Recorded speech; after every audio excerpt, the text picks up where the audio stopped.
There you go. Hello. We it's Miles and Smiles.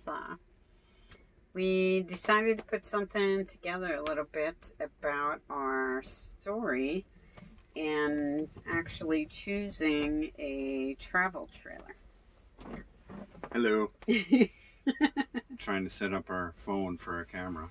Yeah, we don't have the equipment yet, so. No. On the intro, we just established our YouTube stuff, and the intro kind of about us. We realized it was really long and you're limited on space, so we decided to do a little video. Yes. Kind of just talk about it instead of type it, because there's a lot to it as far as switching from, as they call, sticks and bricks, an apartment we were living in, to a 19-foot travel trailer. Yes.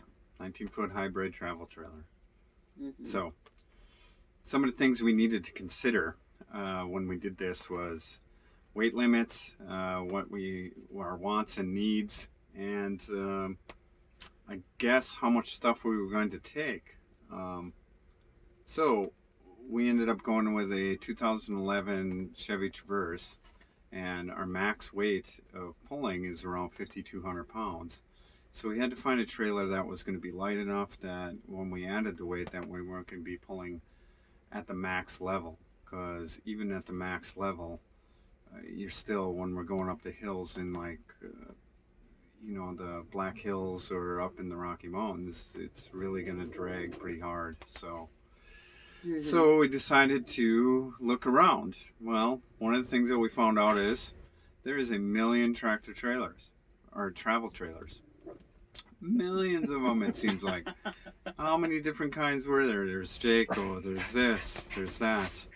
And then Cooper is seeing somebody walking outside, apparently with a dog. Hey, it's okay, baby. Anyways, we decided that we were going to...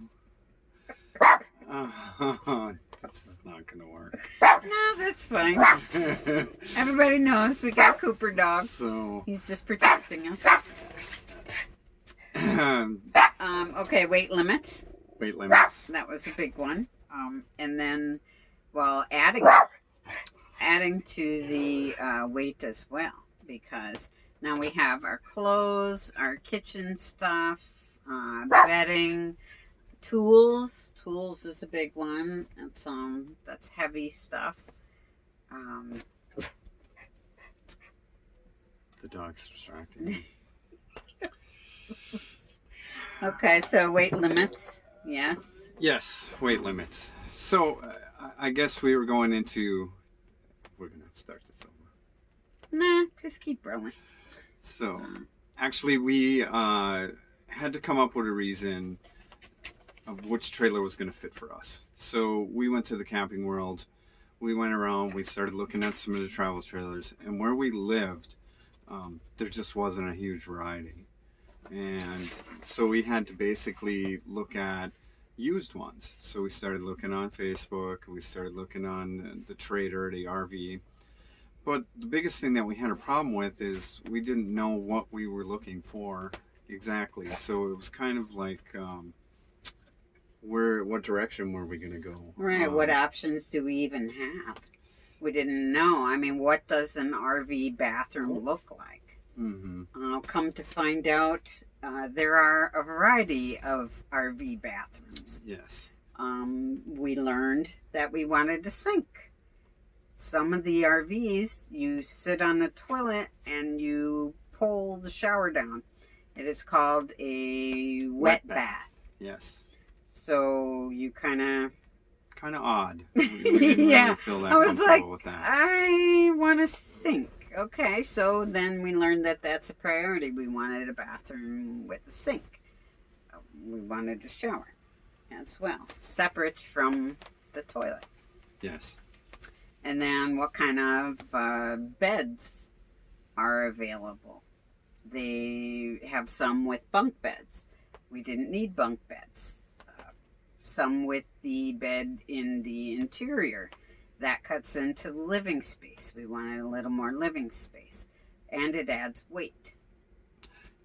Yeah, that was a big issue as far as weight goes, and living space. When we have the 22 foot trailers and then you have the bed inside, it doesn't really go anywhere, and it's kind of, you're using it to sleep, but you're kind of using it as a seat and a chair, and we were trying to get away from that a little bit, and that's why we decided with the hybrid. Um, Seems like there's a good variety out there of them, but they're not as easy to find as we had thought, and the value's fairly high on them. I think because of the weight, they're lighter, they're more versatile. You can use one side like we do. We don't use the back side. We could use it for storage if we want, or guests. So it's nice that we can fold it up and we can haul, and we're not as long as the rest of the RVs, and it's a little bit more maneuverable. So that's the noon bell here in Marion, South Dakota. We just have all kinds of stuff going on when we decided to do this. It was all quiet before that. Cooper was napping. Everything was good. Well, I yeah, mean, so our kickouts, our beds are. We'll have a video of the inside here today too. We're gonna do that. We're just talking right now as far as how we decided where we were coming from. Yeah. And so essentially, we went through all these different steps trying to find a trailer, and we ran across one we looked at, and it smelled mildewy, and some of the, red alerts. Hey, the floor was damaged.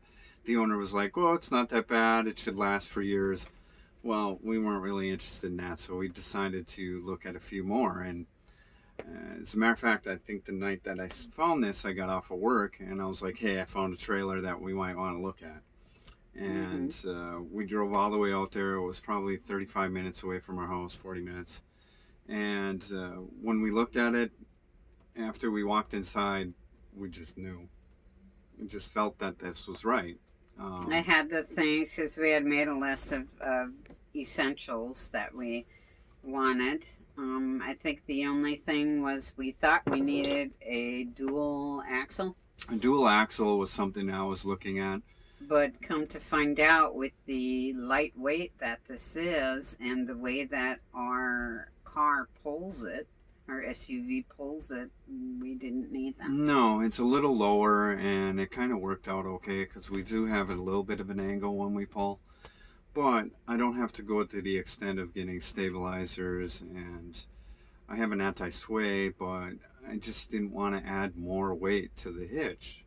I think our tongue weight is only 550 pounds, so we're well under what a lot of trailers really have at the tongue weight, and it causes the truck not to squat as much, so we get more stability, and it pulls the trailer pretty evenly. So we had to do a lot of research. We watched tons of videos like this of couples, even families, moms and dads with small children, where the mom's homeschooling these children as they travel. So that was pretty interesting.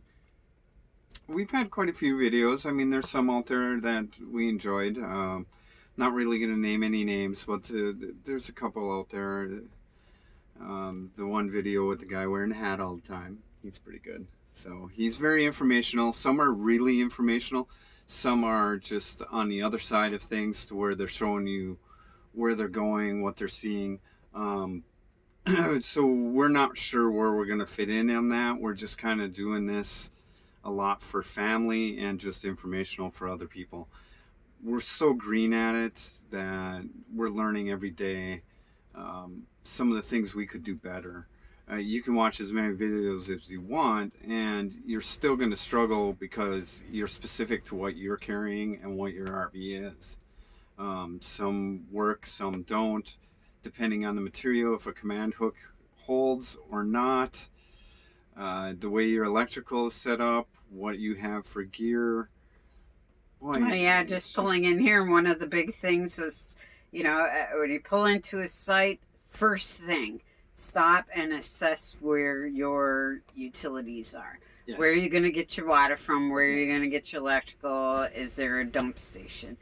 Make sure that you park so your hoses fit. So what do we do when we pull in here? We back in. Everything's good. We get the electrical, and then we go to do the water, and the hose is too short.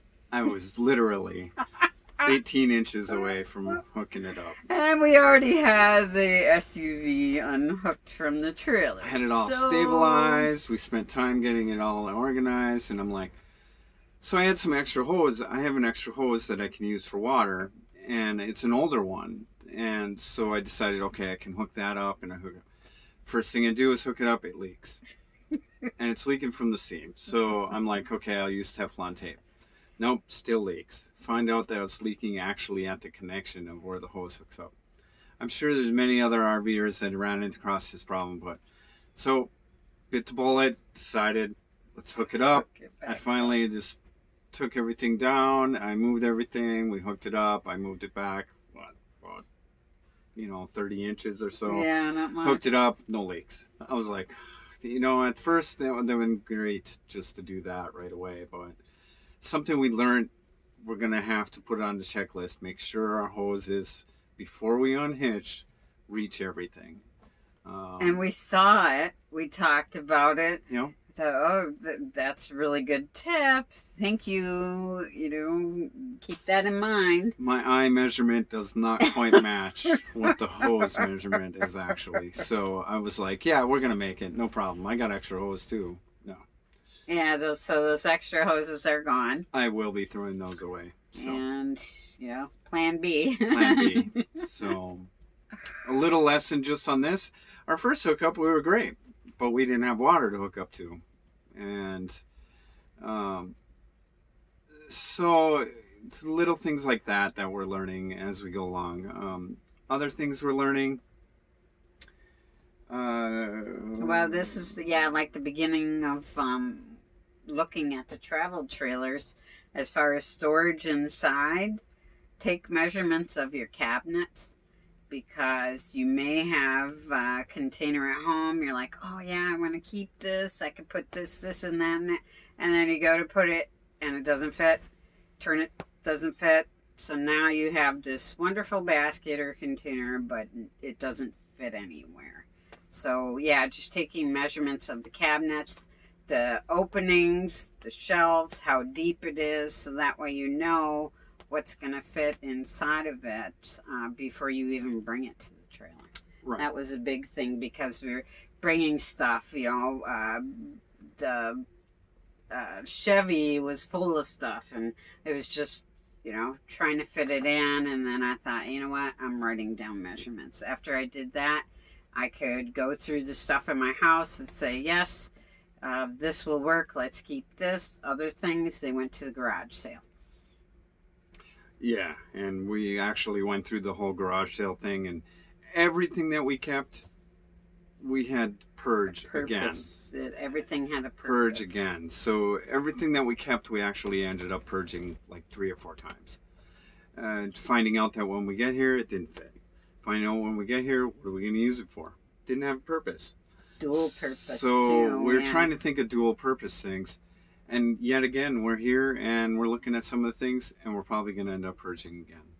Some of the things that we're going to get rid of, whether we have too many clothes, how many pairs of socks you're going to bring, how long you're going to be camping. Kitchen utensils. I mean, how many spatulas do you really need? Shoes. How many pairs of shoes do you need? Yes. Toiletries in the bathroom. I don't know about you, but as I was going through them, I'm like, oh my gosh, how much stuff do we need? A couple Band-Aids, toothbrush, toothpaste, soap, shampoo, and then it starts accumulating. Well, you need this, and then pretty soon it's out of control. I don't really need 500 Band-Aids, especially that only go on your finger. How many Band-Aids are you going to actually use? 500. That's 500 cuts. How many people have had 500 cuts? They usually go bad before you use them. We just had to think about it in a simplistic way. One of the things we noticed when we were purging our house, boy, how many extension cords we had and how many power, uh, the surge protectors. Mm-hmm. I think we had like 9, 10 of them. Mm-hmm. And did we use them all? No, but we had them. And I don't know, trying to have the redundancy in a trailer is just not possible. You can't have 2, 3, 4 of everything. You really gotta kind of bite the bullet and live with what you have in some of the areas because you just don't have room and you can't afford to put the weight on. Mm-hmm. So, boy, purging our house, that was one thing we were going to talk about. When we first started deciding to do this, we were just going to move. We didn't want to live in the city we were at anymore. I wasn't happy at the job I was at. We just wanted to get it into a more relaxed environment, different community, not so much hustle and bustle. We moved south a little bit where it's a little bit warmer. warmer. Yeah. And we decided that at that time we were going to move. That's why we got this and the travel trailer. We were actually going to live in the travel trailer while we looked for a house where we were going to move to. And then it's kind of evolved into, why don't we just take a year off and travel for a while? Our kids are spread around the country, so we decided that. And when we decided that was in May.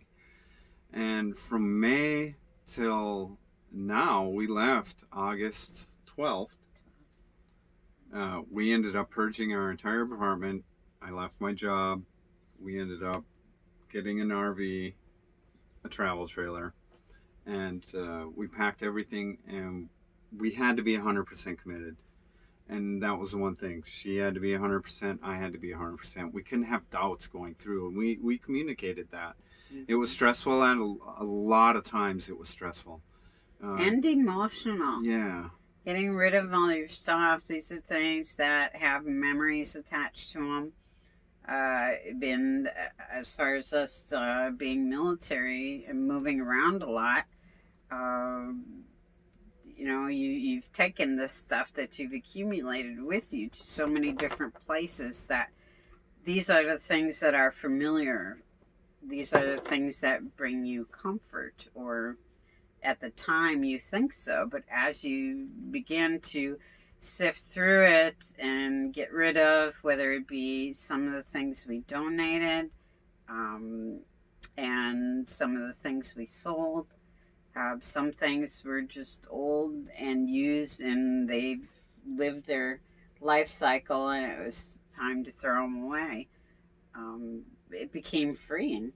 Yeah. It's like your attachment to it wasn't there anymore. Once things started to go, it was like, wow, do I really need this? And then it was kind of exciting to go, no, I don't need that. And to simplify it into piles in a room to where, and then you purge those piles.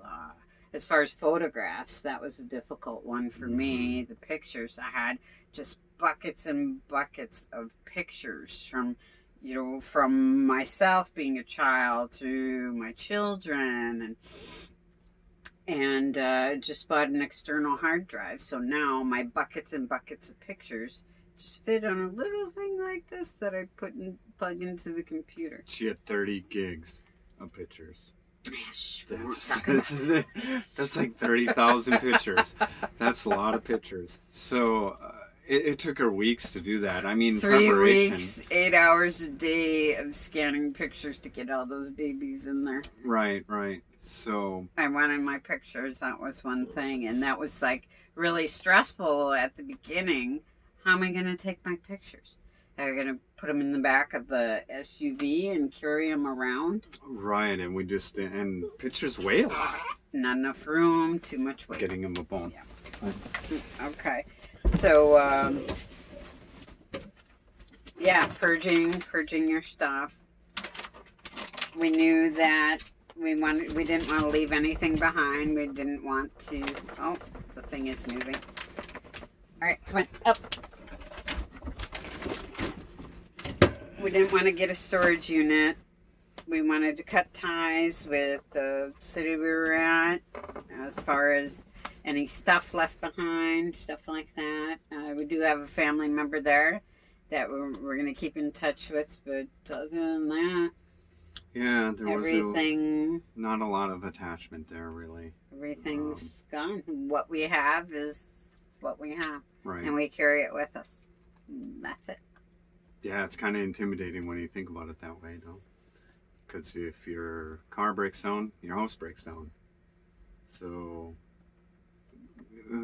one thing that we're learning is have a secondary plan. Um, what For if we, places to stay. yeah, if we came to this campsite and there wasn't anything open, we have to have an alternative. And to try not to come in at 9, 10, 11 at night, plan ahead. We try to get here between 3 and 4 whenever we travel, just because if we have to change opinion or change location just because of whether we don't like it or whether it doesn't fit our needs, then we have the time to do it. Or it's full. Yeah. We're trying to be as inexpensive as possible, so we're not going to a lot of the paid sites. We're trying to do as much free camping and as much boondocking as possible, disbursement camping. As we found out going through the southern end of Minnesota, there is not a lot of free camping because there's just not a lot of camping in areas. And the camping that there is your typical KOAs and more of the bigger pay sites. Camping resorts. Camping resorts. We found out resorts means a lot money. of money. And what we found out too, running through the southern part of Wisconsin, was they don't have a lot of free camping in the Walmarts or the Cabela's and stuff like that. They restrict it because of the camping in the area, especially around Wisconsin Dells. You got to pay for camping. They don't let you stay for free anywhere else. And it's just not that we want to stay there a whole time. Sometimes it's nice. Even the rest areas in Wisconsin wouldn't allow you to stay overnight in some of the areas, as it was posted. Yeah, so you have to think about that. Well, what if they don't allow overnight camping? Where else can I go as a backup? We've limited our time to. I mean, we've only been on the road a few days, so we're definitely learning as we go. But we did educate ourselves. We watched the videos. Hundreds and hundreds of videos. Researched online. We prepared ourselves with the tools that we need, the equipment that we need, the what is boondocking, dry camping, what's the benefit, BLM land, National Forest land. Having satellite radio, having solar power.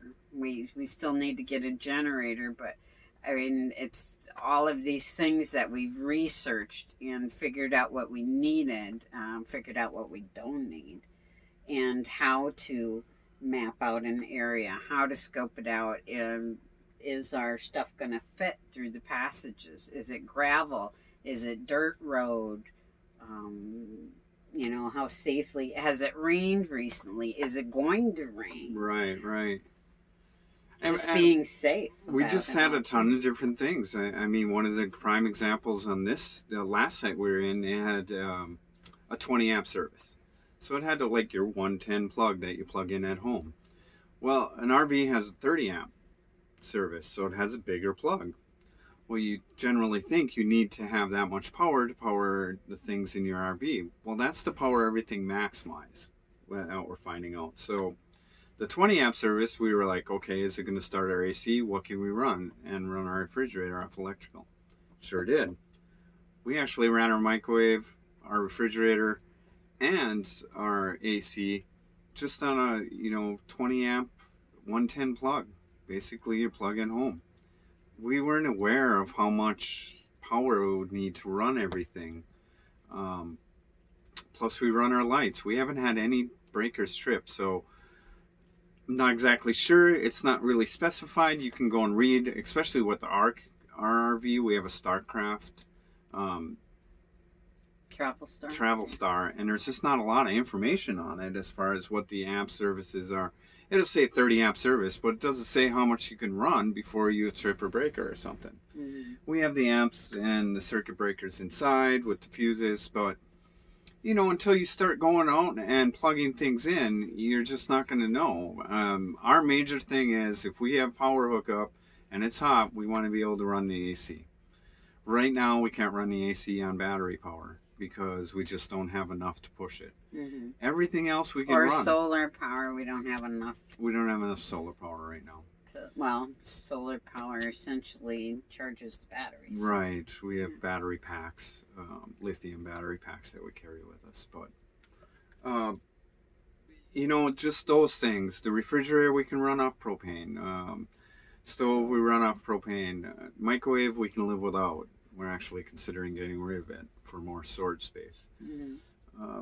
The only thing that we're worried about in the heat is the AC. Now we're getting later in the year. It's not so bad.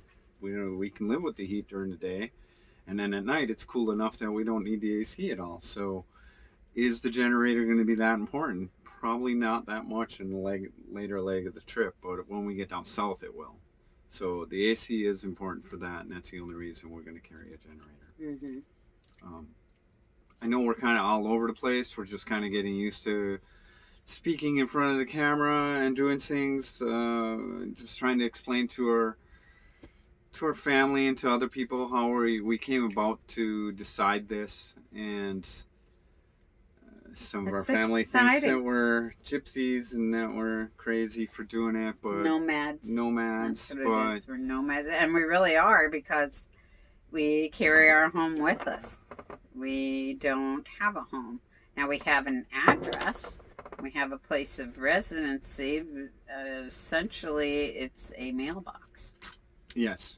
And one of the things we're actually learning too is being when you're in the city, there's always things going on and you're always anxious and you're always doing things. Learning to relax. Just learning to kick back and not have to be in a rush to do something. Not always to have something to do. To kind of plan your day. You don't have to plan it to where you have something going on every half hour and you have to be busy all the time. You can plan it, take a break, plan a little bit more, take a break, maybe do something. Just living a more relaxed, laid back way. It's taken a few days. We're starting to get used to it. Still not there. I am constantly looking for something to do. I figure, in my mind, if I'm sitting there, I'm wasting time and I could be doing something productive. And I found it really difficult. Like, you went off and did some things, so I was here by myself, and my to-do list was running around in my head of, I could do this, I could do that, well, that needs to be done, that. Well, really, for the hour that you were gone, that should have been my time to just open a book, do something like that, but I couldn't like wind down, and it was just amazing that I couldn't just sit and be. So I'm gonna have to learn that again. Yeah. I used to be able to do that, but I don't know what happened, but I need to get back to that. So just be. Yeah, like today's a rain day. Get out of my head and really just look around at nature and. Today being a rain day, yeah, we decided to do this video. Usually I get up in the morning, I take the dog out, we go walk around. Well, today it was raining, so we weren't able to do that. It stopped now, so that's why Cooper's getting antsy. He wants to go outside. Other than that, I mean, how we came to the solution, we just kind of decided together, and we just went for it. We decided just to try it. Whether we succeed or fail, at least we can say we tried it. Mm-hmm. The things that we've done just in the first few days, just to see different areas of the country and to travel and be excited about that, is encouraging, because being in the city, it wasn't exciting going and commuting the same route every day and the same traffic every day and doing the same work every day. It was actually life-sucking. So I'm happy that I'm not doing that anymore. Whether we're going to do this for a long time or not, we're going to give it an honest 12 months, I think. just to really Mm-hmm. give it an honest try. I think if we went out and we did it for 2 months and we had 3 bad instances and we walked away, it wouldn't do it justice, because if that was the case, we would all be quitting our job by week 2, because usually you have something go wrong. So, Right, we got to push through it and learn. So yeah, as long as we stick together and we have God in the forefront, that's been important for us, having our faith, Mm-hmm. and to move forward and not look back.